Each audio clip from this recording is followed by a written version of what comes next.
আবার তোমাদের সাথে একটা নতুন রান্নার ভিডিও শেয়ার করতে চলে আসলাম।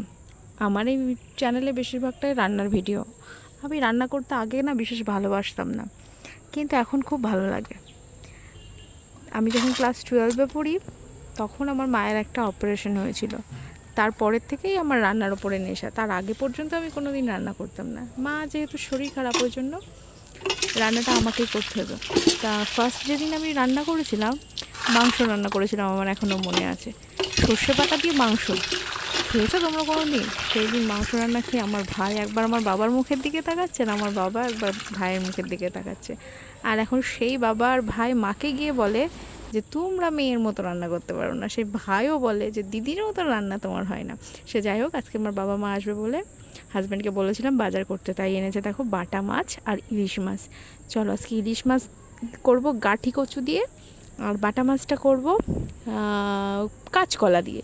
সেটা অন্য একটা ভিডিওতে শেয়ার করবো। আগে তোমরা ইলিশ মাছের রেসিপিটা দেখে নাও। চলো শুরু করি। এই দেখো এত বকবক করেছি, বকবক করতে করতে আমার এদিকে মাছ কেটে বেছে ধোয়াও হয়ে গেল, আবার কচুও কাটা হয়ে গেল।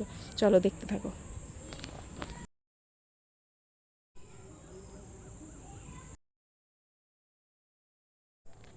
আজকে ভিডিওর বেশিরভাগ জায়গাতেই আমি মিউট করে রাখবো, যেহেতু অনেক দিন পরে বাবা মা এসছে, তো শ্বশুরমশাইয়ের সাথে অনেক রকমের গল্প হচ্ছে। ওই জন্য তোমরা শুনেও সব বোর হবে, সেই জন্য গল্পটা আজকে ভিডিওটাকে বেশিরভাগই মিউট করে রেখেছি। মিউটের জন্য সরি।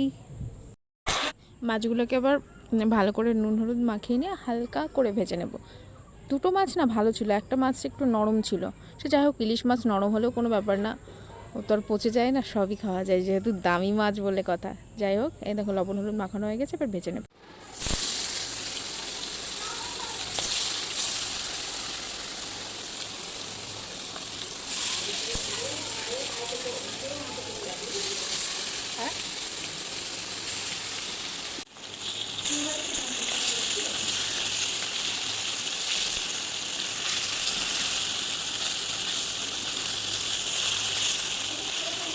না তো খাই না। হ্যাঁ হ্যাঁ হ্যাঁ।